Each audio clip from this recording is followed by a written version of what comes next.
Welcome to Temple Tactics. Man, I'd like to first of all start off by thanking all those individuals that have been tuning in to Temple Tactics. We are today kicking off season 2.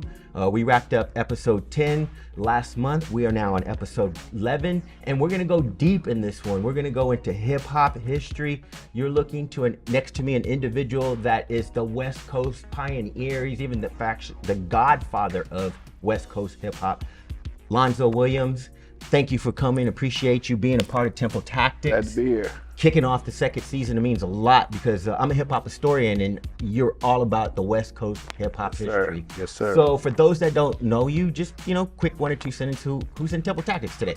You're dealing with Alonzo, the godfather of West Coast hip hop, man behind Dr. Dre, Eazy-E, Eve After Dark, Dudo, Skateland, Crew Cut Records, World Class Wreckin Crew, West Coast record distributors, all the above, just to get started. Hey, that's light. That's what's on the radio, and that's what makes hip hop a $1 billion industry right now. Those people that you mentioned, but we'll get into that in just a few. Okay. I attended your screening at Eve After Dark at the Gardena Cinema. Okay. And in there at the lobby before it came, you were telling a lot of stories. You were like, wow, things I've never heard of before. Those that are going to sit down and watch your documentary, what are they going to learn from Eve After Dark? They're going to learn the roots of Eve After Dark. Eve After Dark was, for lack of a better reference, the Sedgwick, 1520 Sedgwick of West Coast. This is where everything started. I was a young 22-year-old DJ. I had an opportunity to do something. I took advantage of it, and the Eve became a magnet for all the local talent. Okay, the Dre's, the Eazy's, the Jewels from Death Row. All these people became a part of the fabric of Eve After Dark. And that was the stepping stone and the financing for West Coast hip hop. Because the club was very successful. So when I started bringing in acts like Run DMC, Curtis Blow, I realized there was something coming and we had the money to make it happen. The Eve After Dark gave me the funding to make it happen. Started my own record label, Crew Cut Records. I also had another label before that. It was an underground label called Z-Rock. We did party mixes.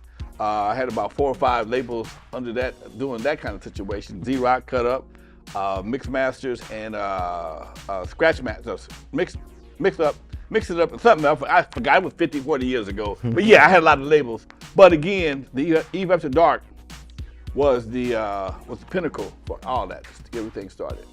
Oh man, sheesh. That's that history I'm talking about, that history.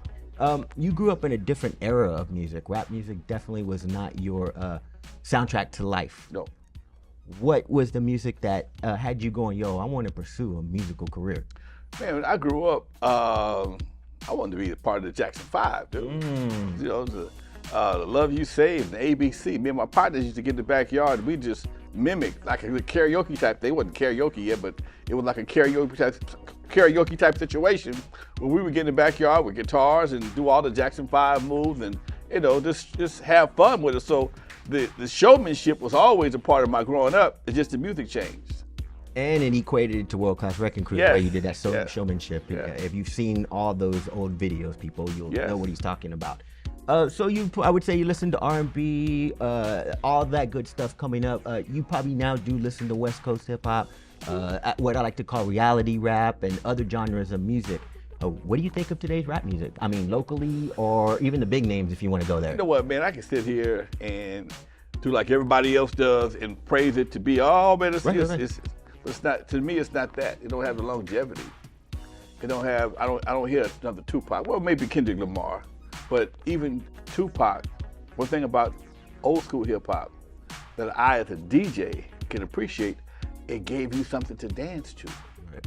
A lot of the NWA stuff, the Cube stuff, the Easy stuff, all Death Row music was all based on being able to dance and party to it, and that's what made it give some saturation, because you could play it at the club. Okay, when you heard certain records come on the radio, you had to go to the dance floor. And nowadays, as a DJ, and I still play from time to time, I don't hear anything new that stimulates people wanting to dance.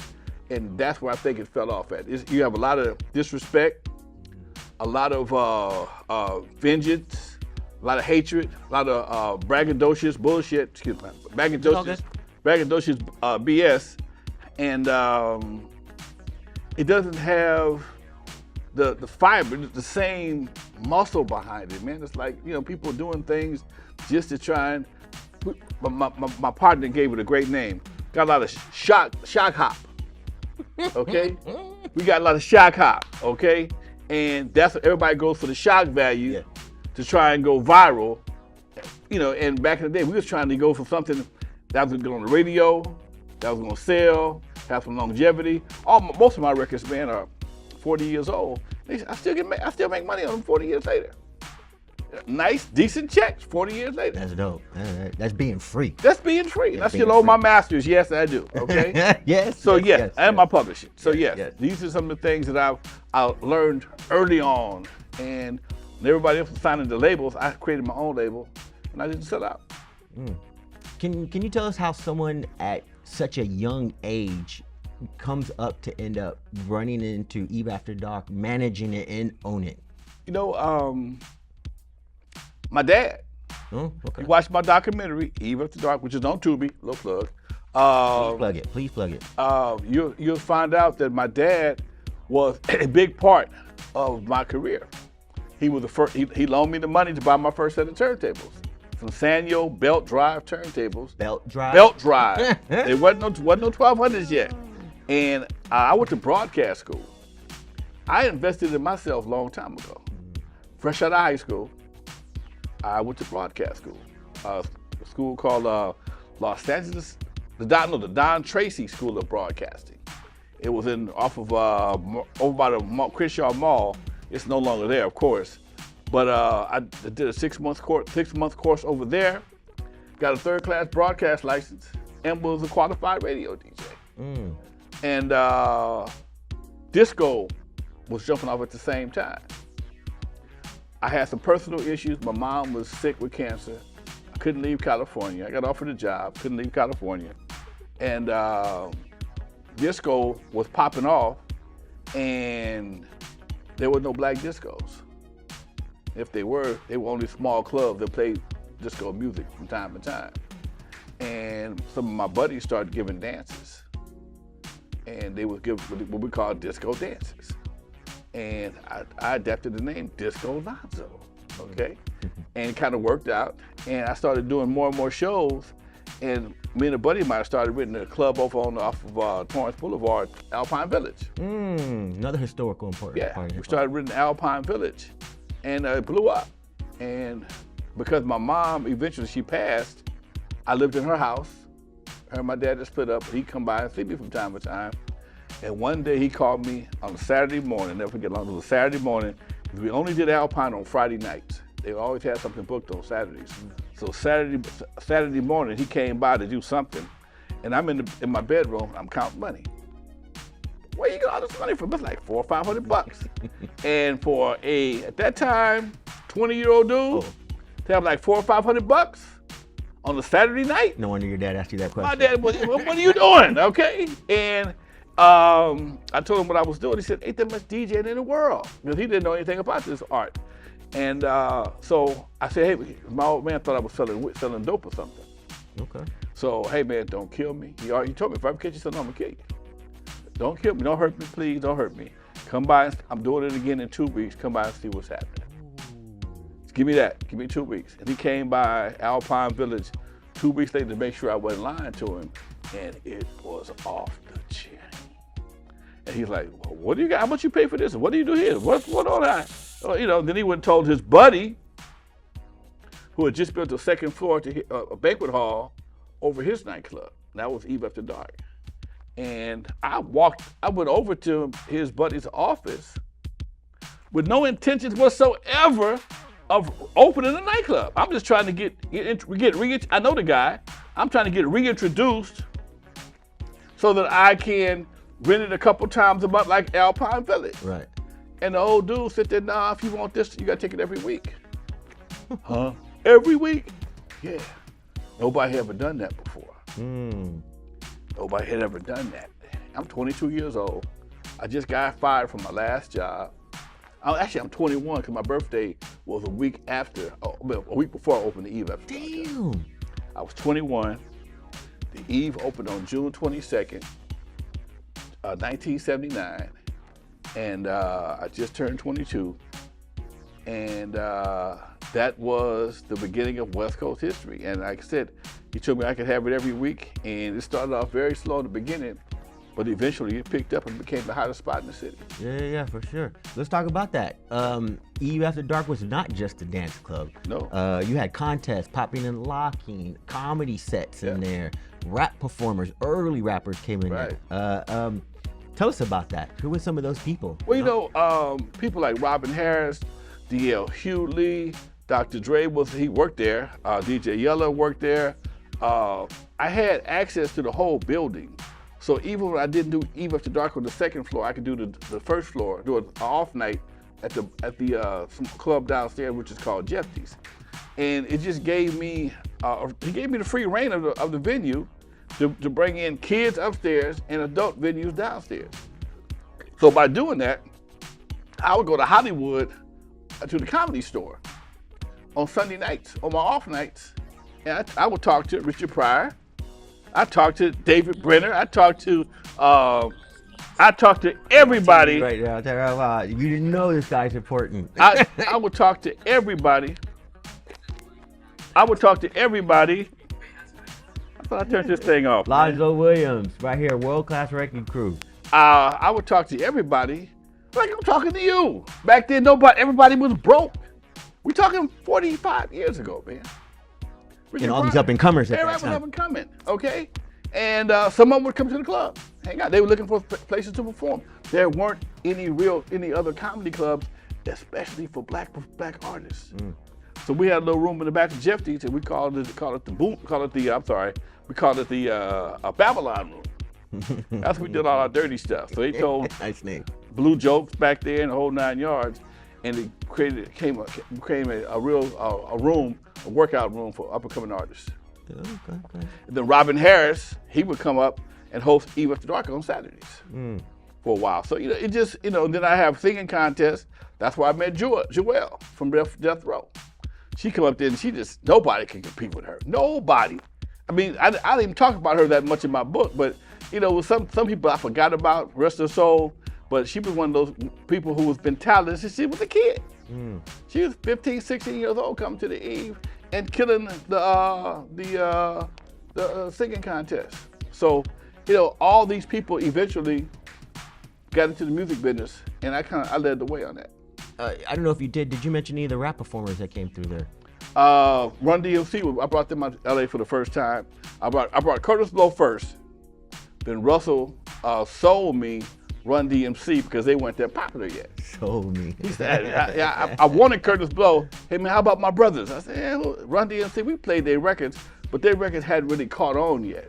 They were still, all they had was It's Like That, and that's the way it is. Yeah. And it wasn't, it was all right, but it had that, it didn't have a real groove to it that kind of stuff we were used to. And then he gave me Dr. Jekyll and Mr. Hyde. Oh. Yeah. And Andre Harrell and his partner. And last time I saw Andre Harrell before he died, he remembered coming to the club. We talked about it. And I'm like, I forgot he even came because Russell gave me him because Run DMC pissed me off so bad because they wouldn't play for Uncle Jam's Army the next night. Oh, no, hell no. Yeah, and I brought them to town to offset Uncle Jam's Army. I don't mean to laugh, but that's kind of ill. And I was like, man, how you gonna do that? Oh, I'll tell you what, I'm gonna give you another act. I got some guys coming to town, Dr. Jekyll and Mr. Hyde. They came through, I liked them, they was cool, but they didn't have a big following, so it was more of a benefit for them than it was for me. Tell us the name, Eve After Dark. How did that come about? It came with the building. It came with the building. Straight to I it. walked up the steps. It was Eve After Dark. It was Jeffy's downstairs. Eve After Dark upstairs. And the old man explained to me his philosophy was, in between drinks, he was sitting there drinking, talking. Well, the Eve After Dark, when Eve bit the apple, the Garden of Eden got dark. And that's when everything happened. How you know? Don't worry about it. So he had a story to this. He had a story that's to it. nice though. Yeah, that's the story. How you gonna tell me about got the Garden of Eden, got dark, got the Eve bit the apple? I've never been a dumb kid, okay? So I'm like, I question it, but that's the story I tell. I hear you. I'm gonna stick with it. I hear you. So, Lonzo, typically we have rappers up here, people that are doing stuff in the community. When they come up here, I'm like, yo, I'm gonna play one of your videos, whoop, whoop. But you have a documentary out. Yes. So right now at this point, I'd like to show a clip of that, and we'll get into this. So what you're about to look at, Temple Tactic viewers, you're about to watch a clip from Alonzo Williams' documentary, Eve After Dark. We'll be back. Temple Tactics. Every time somebody go to talking about the Super Bowl, I say, hey, did you see that little sign that said Eve After Dark? And then I give them a little lightweight, little history lesson. That was the hottest club right there on Avalon. People don't realize how important Eve After Dark was to Compton. How many careers got started there, whether it was Dr. Dre, D.L. Hughley, Robin Harris. Eve After Dark is like a hood version of what Club 54 was in New York. The place where young kids could go, have fun, and be safe. Dance contests, singing contests. The finest girls in the city from Gardena, from Compton, from L.A., they would come to the Eve After Dark. And they wanted to see us dance. We got comedy. Brad Sanders, Marsha Warfield, Honest John Witherspoon, Chris Tucker, all them cats, it all come to the club. I was taken under the wing of the world-class Wreckin crew. Grandmaster Lines of the world-class Wreckin crew don't get enough credit for what he did to spark this too. He the first one that gave Dre a DJ job. I don't know how Drake ended up on my turntables. And he had people dancing to this weird mix. One record was at 100 and some odd BPMs. The other one was like 64. So people don't know whether to dance fast or slow dance, but the mix sound good. It was a lifesaver because, in those days, it was a lot of stuff going around in the city. We had it really hard. So the Eve After Dark was that safe haven that we could go and just have fun and not remember or know anything that might have been at home.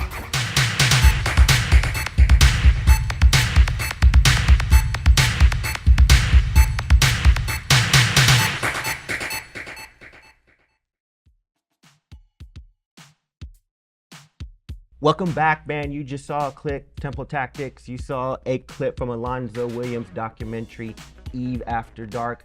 You can catch it on where at? You can catch it on my channel, the Compton Entertainment channel, available on Roku, Fire Stick.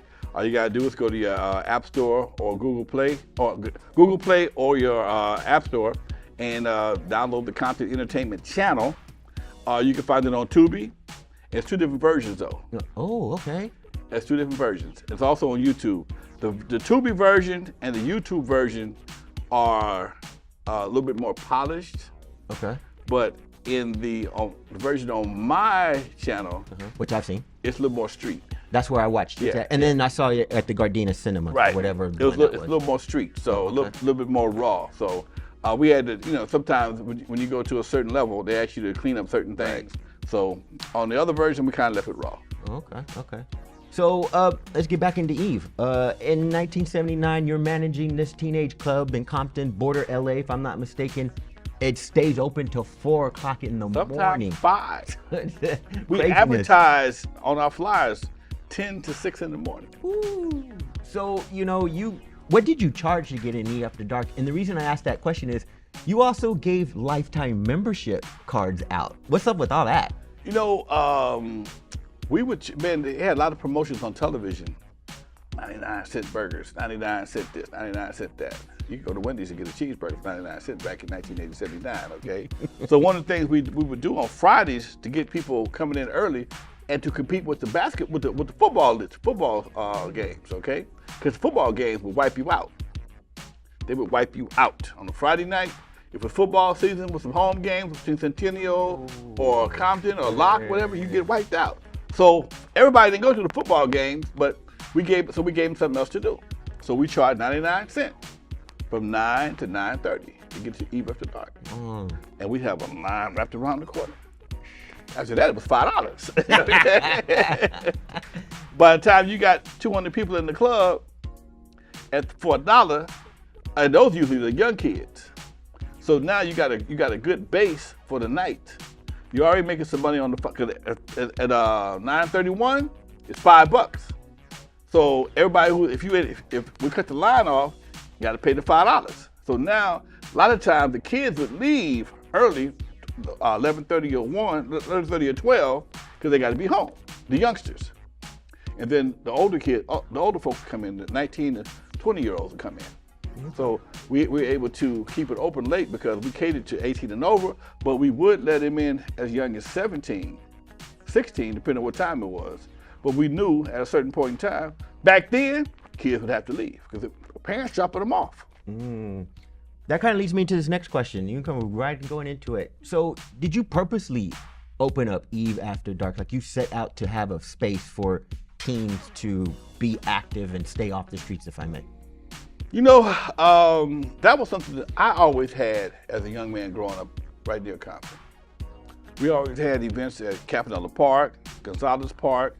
My elementary school, I went to St. Albert's in Compton. They'd have noon dances and after school dances, Friday night dances, sometimes Saturday night dances. My first DJ gig, my first regular DJ gig was at Regina Chaley in Compton. I would play there. Alonzo Williams. Oh man, I turned this thing off. I thought I turned this off. That's all right, man. Allows me to look at my notes real quick to get ready for that next question. I can do that. So we always had events, and at some point in time, the gang factor kind of changed things. When I would go to dances at Campanella Park or do a dance at Regina Chaley, you didn't need a lot of security back then. Especially Regina Chaley, you had nuns with rulers. That was all the security. I'm not buzzed. I'm not playing. I went to a Catholic school. I know what's okay. up. You had the nuns with the rulers, and they ran things. And every once in a while, you have some parents that are chaperone, because that's what they had chaperones back then. Chaperone was basically a cock block. Okay. I like that one. That's basically all the chaperone was a cock block. Okay. But because parents had a different concern for the kids. And for whatever reason, I don't know whether it's the drugs, timing, or whatever, parents stopped caring, looking out for the kids after a certain time, and the kids became on their own more and more. And even when I got to Eve After Dark, I still had parents dropping kids off just like it was school. Okay, you got, all right. And in some cases, because we had a club downstairs for adults, mom and dad would be downstairs and the kids would go upstairs. Nice. Okay? So mom and dad got to get their groove on. Hey, so-and-so got to go home. So it was a family affair. And then in the mid 80s, things started to change. I left the Eve I opened in 79. I left the Eve in 85. I came back in 92. It was everything had changed completely. And when I first started coming to the club in the Eve in 79, I could look like a banker. I got my tie on, because I was the executive, okay? And it was just a different vibe. I would go shopping every week. Me and my partner, Unknown DJ, would go shopping every week to buy new outfits to wear to the club that night. And I came back in 92, wasn't the same no more, dude. I had to wear tennis shoes and jeans and wear sweatshirts because the whole vibe of the club had changed. The whole vibe of the community had changed. When we first opened up, it was like 10% gangbanger, 90% civilian. When I came back in 92, it was more like 90% gangbanger, 10% civilian. Or 90% wannabe gangbanger and 10% civilian. And I tell people, if you ever get a chance, watch House Party 1 and Boys in the Hood back to back, and that's how fast the street changed. Two different movies. In House Party 1, you got 3 gangsters that's terrorizing a kid and play the whole movie. Right. Okay? Full force? Full force. Okay? But in Boys in the Hood, you only had 2 guys that wasn't gangbanging. Everybody was in a wheelchair trying to hoop bang. True. Ricky got killed. And then Trey almost went down for going after Ricky's killer. Good analogy. Okay, so this is how the streets changed for me, and to stop being fun. So did the music, and people, I'm from a different generation, dude. Okay, I'm from a different generation. I'm a baby boomer. We helped develop hip hop, but the Gen Xers and millennials kind of ran with it. Okay, that's why I couldn't be a member of NWA in the very beginning. I was there when gangbanging first hit the streets of Los Angeles. I left Centennial High School in 1973 to go to 74 to go to Gardena because of some gangbanging issues. See, gangbangers are willing to crash and burn for the slightest reason. Disrespect, somebody say the wrong thing, you gonna get a gun, you gonna shoot somebody, or get killed for even less. And being a man of logic, I can understand the purpose. I still don't. And this is just Alonzo talking. So when these guys who I know were not real gangbangers decided they want to do that, I couldn't support that. And I still stand on that today. And everybody knows that everybody knows now they were kind of acting for the most part. Right. But when certain people, even on my podcast, which I'll be doing today at 6 o'clock, NWA Stories with Alonzo on YouTube and on Facebook, people call me the hater because I didn't follow that footstep. It's like, if you know your kids are not capable of doing something, that's like having a little fat kid play baseball with you. You know he can't run. You know he can't run. Why you gonna pick him first? These ain't the one I would pick, okay? Right. So that's all, man. I don't mean I ain't trying to diss nobody. No. But I knew I knew the inside. Yes. I knew the inside of what I was dealing with. So when certain things happen, I'm like, if y'all can sell it, people want to buy it, y'all keep selling it. And again, when you talk to certain people one-on-one, there was a little bit different attitude about that. It was kind of a little bit of regret, man. Contrary to the money and the success, it was a lot of regret, in fact. I hear that. Now that hip hop is 50 years old, I mean, Eve After Dark is West Coast history. It's gonna go down in West Coast history, and we're actually talking as if it no longer exists. It's still there. It's on the corner of Avalon and El. It's coming back. That was my question. What is the future like for Eve After Dark? Well, I left Eve After Dark in 2019 after 40 years. Okay, I ran that club for 40 years, off and on. Okay, had access to it 40 years. The guy who owned it, Jeffrey Harris, was a good friend of my dad's.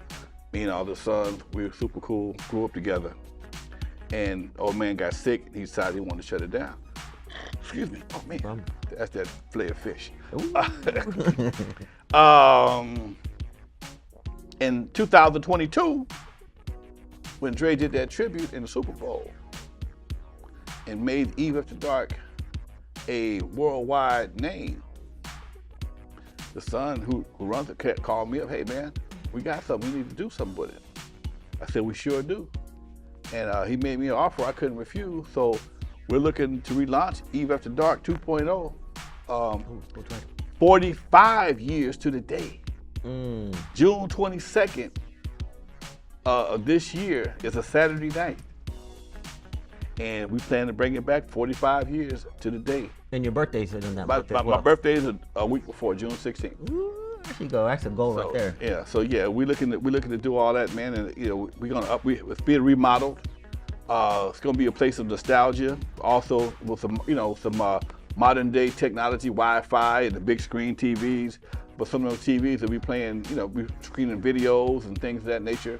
We wanted to put it on the map as a tourist attraction because Eve After Dark is definitely a tourist attraction. And right around the corner with Skateland. Yes. And Dodo's, right? Dodo's are right next door to Skateland. See, that's all important historical landmarks, if I may. Those are all housing developments now. Yeah, exactly. Eve After Dark is still standing. Of all the venues that have been a part of the fabric of West Coast hip hop, the only one still standing is Eve After Dark. Alpine is standing right now. but they got the big bad wolf is about to blow it down. Right. And then there's the rhodium where you use Rhodium still there, yeah. And that was something I was just finished reading Soren Baker's book. I'm a big audiobook fan, and I was his history of gangster rap. Okay.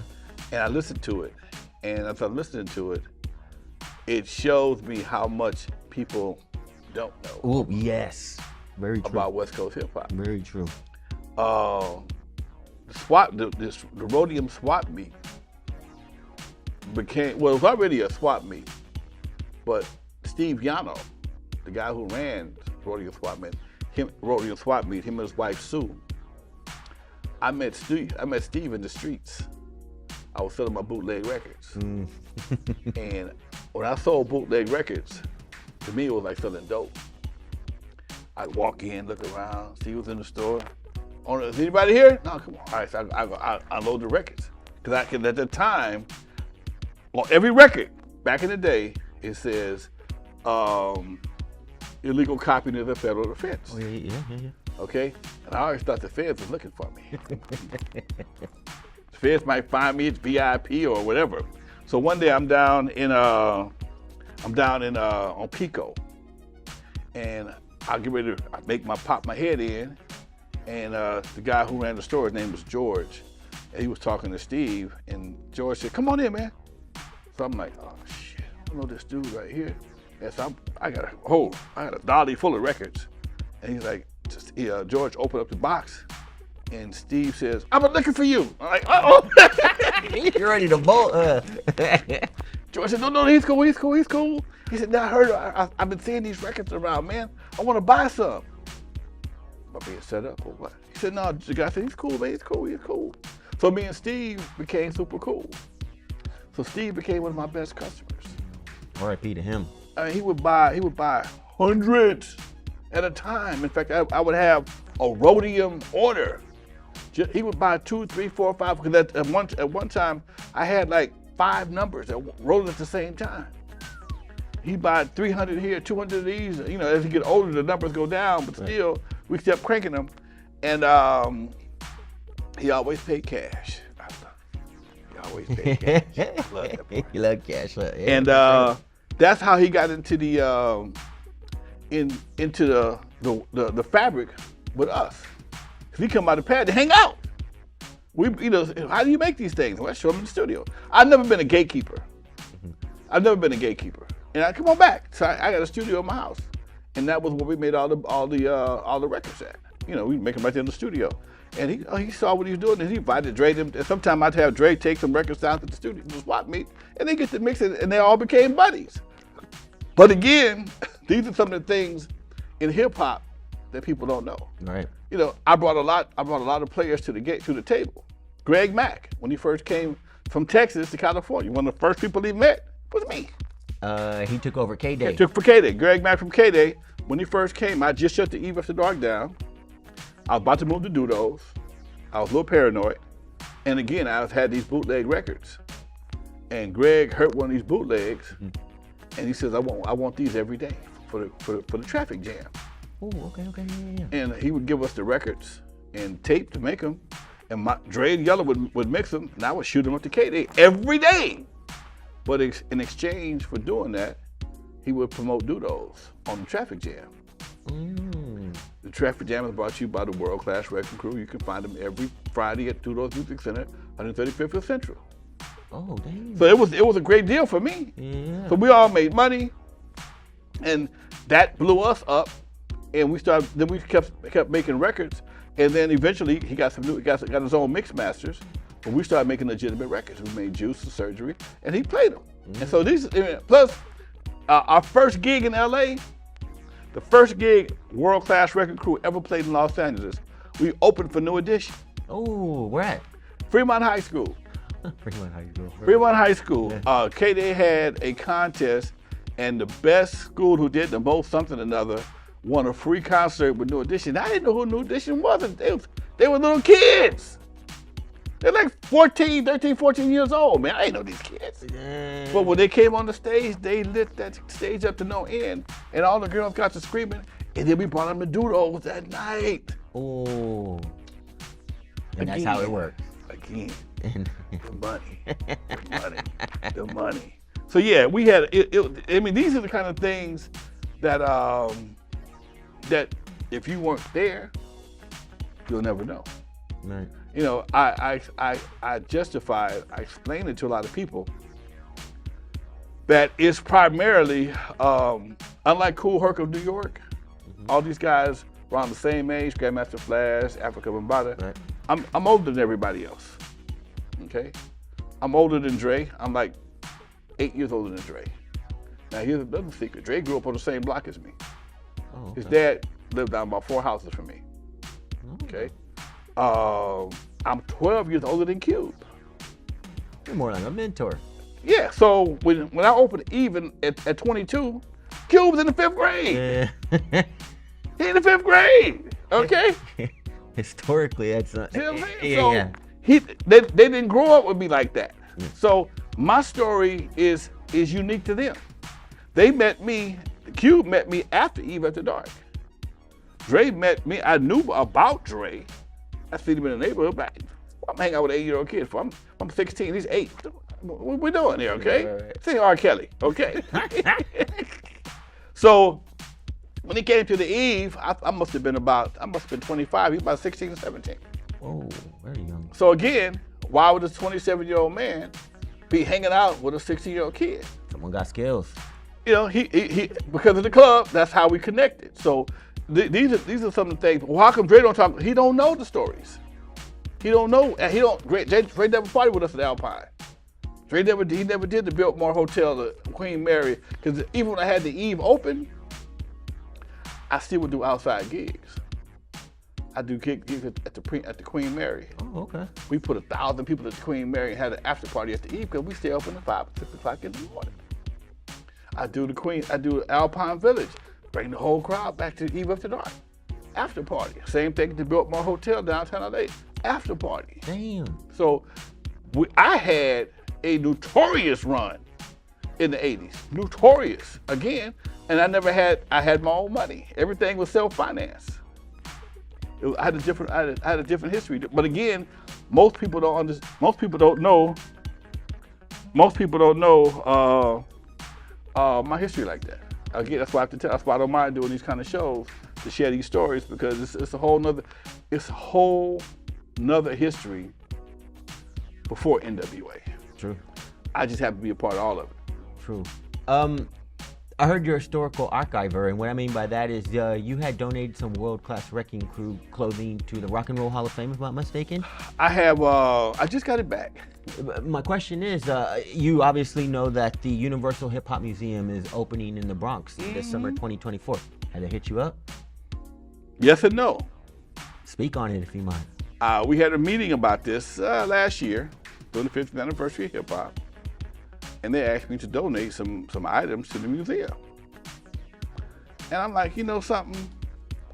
Right now I have colleges and universities that are looking to buy a lot of my archives. I still have all my stuff. I just picked up some items today from the Hip Hop Till Forever, Till Infinity display they had at Hollywood. Yeah. Okay. I had some items down there. Ah. I just left there today picking up some stuff from there.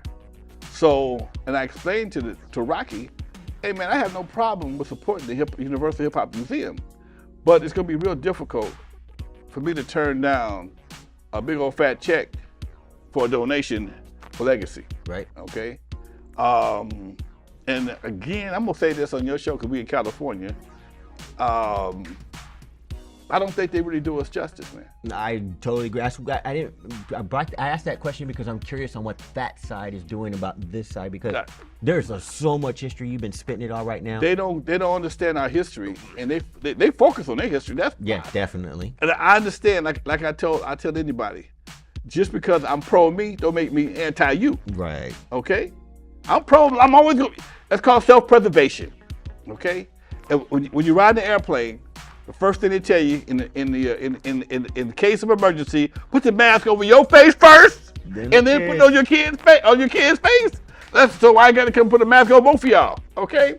Same thing when it comes to hip hop. Okay. They look out for what could be considered obscure artists to us. Most people don't know the MCs and the schoolies and the whatever. They don't know all that. I understand that. But they make sure they get their shine. They don't know nothing about Alonzo. They don't know nothing about the Alpine Village. So Alonzo is attached to hip hop through Dr. Dre and Eve After Dark.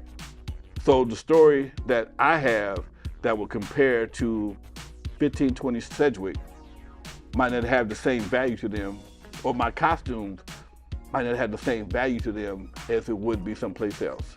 Right. And I just saw Kool Herc do an auction with Sotheby's. He made like almost $1 million. I listened to the whole thing and I'm like, why would I donate my stuff to the museum when the founder, the one y'all give him founding credit, took a bag for his? Now, he might have, I got a ton of stuff. I'm not saying I won't have a display there. I won't have something, there available. Excuse me, that fish family is just whooping my ass. But when the bag comes, trust me, I'm gonna take it. I hear you. We didn't make the same kind of money everybody else made. Okay, Wreckin Crew, LA Dream Team. We were we're like Muhammad Ali. We didn't get a bag the first time around. We broke a lot of ground. We get a lot of respect, a lot of credibility. But you ever tried to pay a bill with credibility? You ever tried to pay off your house with credibility? Don't work the same way. Yeah, for sure. Yo, we're about 3 or 4 more questions and we're out of here. But I wanted this to be more about you. I mean, a lot of people probably know that history, maybe they don't. But you are portrayed in the movie Straight Outta Compton. Yeah. And we know how Hollywood does movies. Yeah. Especially when it comes to historical movies, there's discrepancies in films. Out of Straight Outta Compton, just tell us one thing that you're like, yo, that didn't happen. And I'm sure there's many in there, but share one with us. The fact is, every time you saw us in Straight Outta Compton, somebody was drinking. Ooh. Every scene in Straight Outta Compton, I got Courvoisier, I got drinking, I'm doing something. Never happened. Nobody ever drank at that time. Giella has never been a drinker. Dre started drinking after he left World Class Wreckin Crew. Right. We all know that. Alcohol and weed was never a part of that era. I'm glad to ask that question because, that's Hollywood for you. Yeah. You know what I'm saying? That is Hollywood for you. And I'm glad to hear it straight from the mouth of someone that was on the set, was portrayed in that movie, because, people take away what they see. People, and be surprised, man, I have to argue with people about what I did and what I did. They're still telling you shit? How are you going to tell me I did, okay? Well, I read, you thought you might have been misinformed? Okay, I've actually had to argue with people about my legacy. How do you do that? Right. You might want, if you listen, you might learn something. But people are afraid, and I've seen this in a lot of different scenarios. A lot of people are afraid to be wrong. You've been indoctrinated with something so long until when you get faced with the truth, you can't accept it. That means you got to admit you're wrong. You were wrong. You were misled. And in my book, when I open up in my book, I tell people, kids used to get mad at other kids for telling them that there was no Santa Claus, instead of being mad at the person that told you it was a Santa Claus in the first place. Right. Anyone lied, not me. I told my kids early, hey, no Easter Bunny, no Santa Claus, I'm that person. So if you're a kid, you were raised on lies, especially back in the day. Yeah, for sure. Easter Bunny, Tooth Fairy, Santa Claus, okay? So, and you grow up and you accept these lies as being true, but some kids were not taught that way. And on the schoolyard, you got these debates and fights sometimes. Well, it's the same thing in hip hop. I never forget, I was doing a show one time, doing an interview, just like I'm doing today. And this young lady says, God, this is Alonzo, he worked with Ice Cube. Oh, he was such a gangster. I said, what gang did he belong to? What gang did he belong to? He didn't have a gang. I said, no, he didn't, did he? He ever claimed a gang? But people look at the image and don't think about, and I got nothing but love for Ice Cube. I got nothing but love for Ice Cube. Of all the hip hop cats on the West Coast, That's my dude, because my name falls out of his mouth more than anybody else. Nice. I even got him some of his video interviews in my documentary where he speaks about me not getting the credit that I deserve because I've done so much.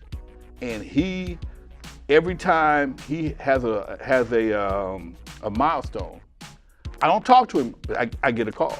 Hey man, Ice Cube left you a couple of tickets for the Straight Outta Compton situation. Ice Cube, hey, you gonna be at the Grammys? You got a ticket? Yeah, I got a ticket. Okay, cool. I went to the Grammys when they got their Lifetime Achievement Awards. Nice. But I was invited by Yella. But I was hey man, you coming? All right, you cool? All right, no problem. Nice. So that means a lot to me. That folks of that caliber still remember, hey man, it was somebody else that paved the way for this to happen. Let's talk about the book. You just kind of mentioned that. You have your hands in everything, and you're now a book author, and it's called NWA Not Without Alonzo. What are people gonna get when they open those pages? You kind of said it. I told you the book right here. Okay, the book gives you blow-by-blow details of how things formulated from my perspective. Understand my perspective. I am one of 3 day ones from West Coast hip hop. There was 3 day ones. Myself, Unknown DJ, and Roger Clayton from Uncle Jam's Army. Roger Clayton died 2010. Unknown don't do interviews for nobody, not even me. That means only person left is my ass. Okay. So I'm privileged now. We're privileged. So I do the interviews. I wrote a book. I have a documentary for Eve After Dark, but I also have another documentary coming out. Another one. NWA, Not Without Alonzo. When's that gonna drop? That is being submitted right now to film festivals. We're gonna do that for the summer, and then after the film festival season is over with, we're gonna submit it to Amazon, Hulu, and Netflix. We're gonna package them together, Eve After Dark and NWA. We're gonna package them together and release them. Hopefully release them simultaneously to get a deal for both of them. Okay. Earlier you mentioned that people could watch your documentary at the Compton Entertainment Channel. Please elaborate. I don't know if you said anything about that. You're part of that. What is the part to play, and what is it? It reminded me of Padnet. I'm a product of public access. Had a show 15 years in Compton on Compton Public Access. And when the public access went away, YouTube came in, and we were supposed to be able to, morph into something else. And time passed, and about 2 years ago, opportunity came for me to buy a channel. And me and some of my partners bought the channel. It's called the Compton Entertainment Channel. We're on Roku, Fire Stick. You can watch us on your phone, TV, home, whatever the case may be. And we create content for that channel. A lot of our content right now consists of a lot of civic stuff from Compton, but I have 10 channels, 10 sub-channels under my channel. Okay. And I have a entertainment channel which features comedy shows from Stand Up Comedy Club in the Bellflower, the Larry Lala Comedy Explosion, and also independent movies. And one of those independent movies is mine as well, Eve After Dark, from Compton to Super Bowl. All right, Compton Entertainment Channel, people, tap in. 2 more questions. Go ahead. No, it's free. So download the app. It's free. Please. Man, recently Eazy-E received a street in Compton. You had a large part to play that, and that was a big accomplishment for the city of Compton as well as West Coast hip hop. Can you tell us how that came apart and what part you had to play in it? I did it in 2023, but it was attempted years ago. Omar Bradley, former mayor of Compton, and Cecil Rambo, the city manager, tried to put it together a few years back, and it didn't fly. They did give a designated day to Eazy-E. True. Which is, I think, is in April. In April, exactly. And I thought about it, and I said, you know something? I got the authority. I think it'll be received well, and this 50th anniversary, it'll be accepted. And I went to my city councilman for that district, Lily Darden, and she thought it was a great idea. And we realized that one of the things that held back the first time was when you go get a street renamed after somebody, you have to get permission from the residents. You just can't go changing people's addresses without their permission, okay? And that was one of the problems they had in the beginning. But we found a street in Compton that had no addresses attached to it. So that's why you have it behind the Best Buy by the casino, where there's nothing back. It's a parking lot. Right, it's basically a parking lot, but that street, Auto Plaza Drive, was the leftover street from the previous Auto Plaza that was there. It was an Auto Plaza where the hotel sit, where the hotel and the Best Buy sit at. Yeah. It used to be like a Chevrolet dealership, Dodge dealership. That was Auto Plaza Drive. Okay. So people would come through there and buy cars, whatever the case may be, and that was the place you bought your cars in Compton, Carson, and they eventually shut down and moved on. But that street remained there, Auto Plaza Drive. And we looked it up on Google and all the various maps.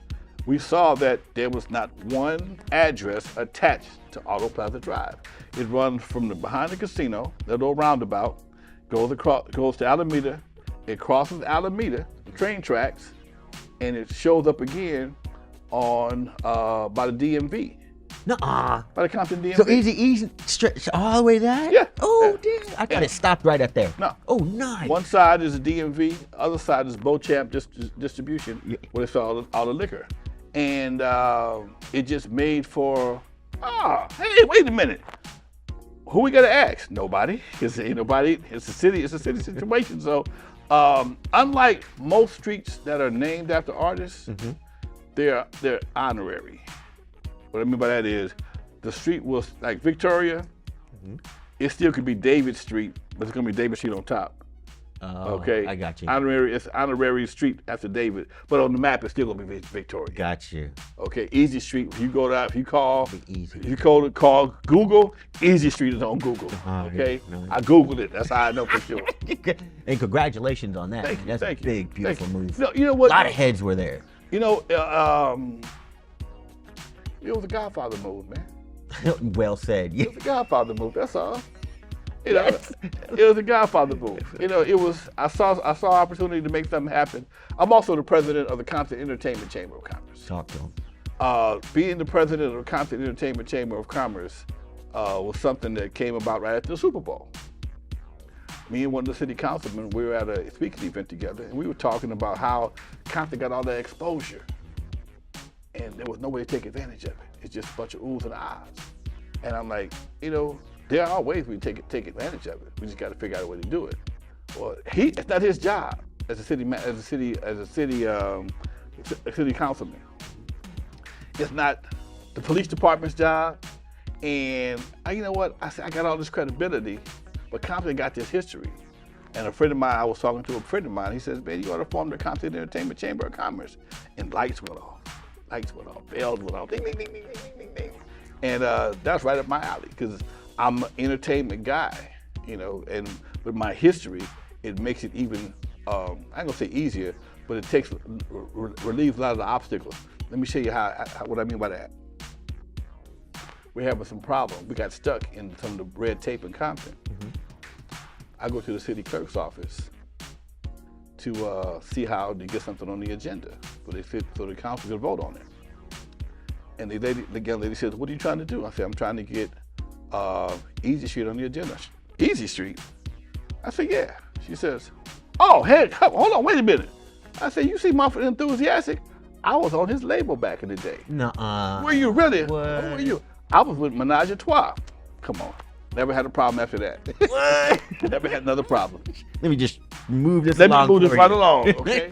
And that's what happens when you have a good relationship with people. Ties to the community. And ties to the community. And regardless, I had some pushback. I had some pushback. Regardless of what you thought his image was, he was a good dude. Yes. Yes. Regardless of what his stage image was, he was a good dude. And that's the part I had to convince some people. Hey, man, you know, dude, he talking a lot of stuff on his records, but that dude would come by his house with his kids and with no problem.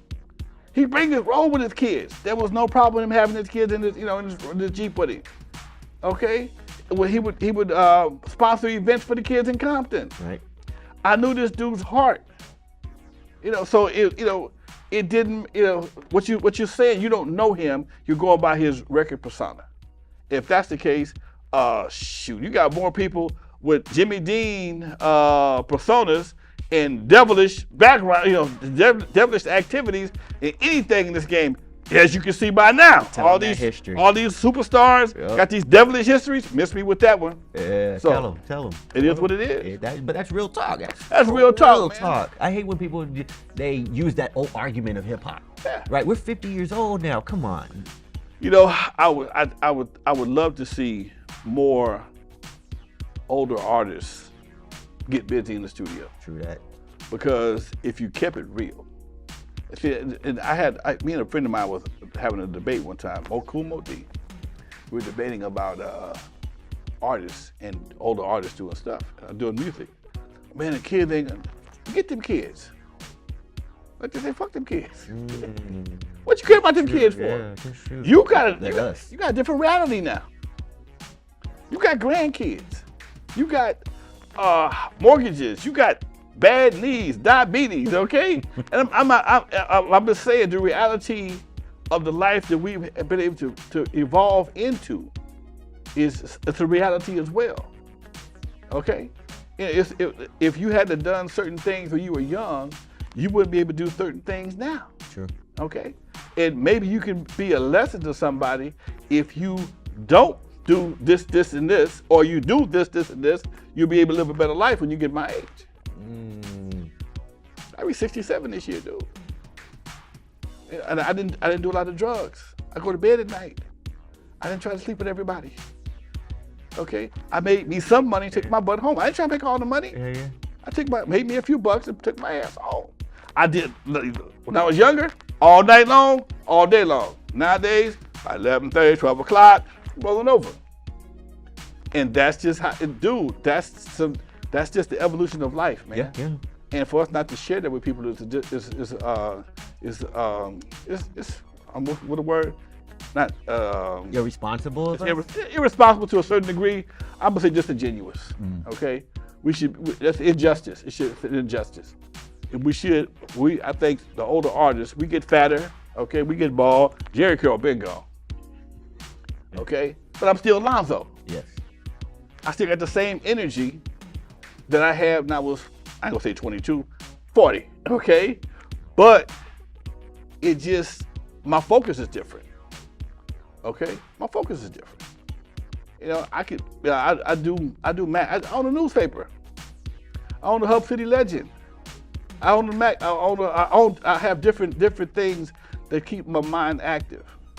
So if you do these things and don't get complacent, I tell my older buddies, don't get stuck in yesterday so much you can't follow today, man. A lot of guys get stuck on man, back in the 90s, they've been gone, dude. Correct. They ain't coming back. What about this AI program? Okay, I discovered AI about 2 weeks ago, but I'm in love. I'm in love with AI. There you go. Okay? So these are some of the things that I try to share with my folks that, man, I ain't gonna sit and, man, I'm gonna play dominoes or go home and watch Gunsmoke. Go watch it by your dams. Good smoke. Yo, that's an old one. That's an old I love me some Barbara Eden. I love I.G. Magini. Man, you better miss me with that book. They still talk about Ginger versus Mary Ann. Man, I ain't gonna. I'm not in that mess. Come on, I'm not in that debate no more, man. Come on, dude. Yeah, I got other things, huh? I got other things to talk about that. So yeah. Yo, Alonzo, I wish we could keep going, man.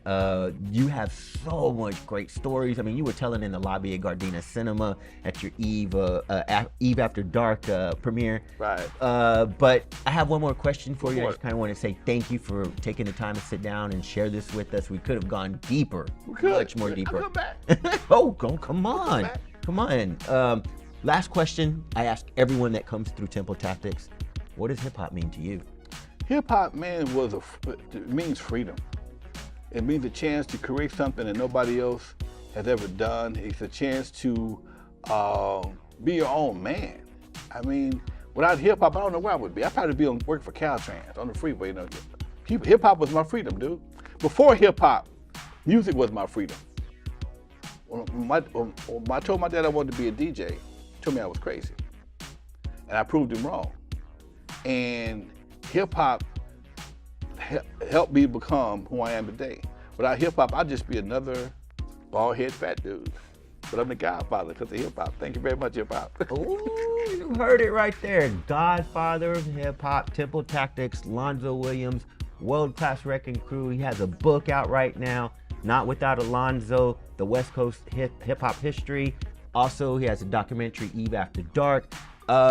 Anything you'd like to say to the viewers before we out?